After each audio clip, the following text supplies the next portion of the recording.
काही जरी युट्यूबर भेटले त्यांनी मला विचारलं म्हणे तुमच्या पद्धतीने कांदे का पिकवावे आम्ही म्हटलं काही तशी जबरदस्ती नाही काही म्हटलं तुम्ही आहे तसे पिकू शकता म्हणे का बरं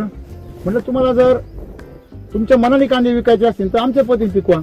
आणि तुम्हाला जर कांद्याच्या मनाने विकायचे असतील तर कसेही पिकवा तुम्हाला 3-4 महिन्यात सडणारे कांदे पिकवायचे का तुम्ही कटाळले तरी कांदे नाही सडले पाहिजे असे पिकवायचे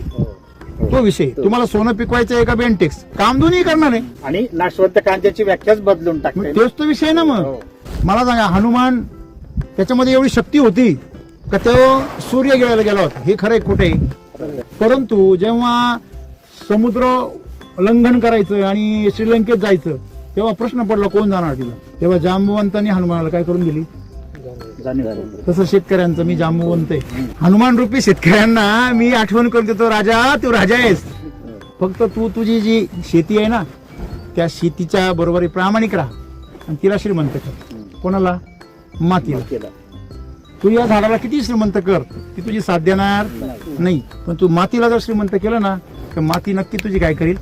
साथ दे तू तुझी मातीला विस्तारितो तुझ्या आईला तुझं विस्तारितो तर ते सक्सेस तुला आयुष्यात कधी मिळणारच नाही ना जे पेरल तेच उगवेल तेच उगवेल बरोबर आहे की नाही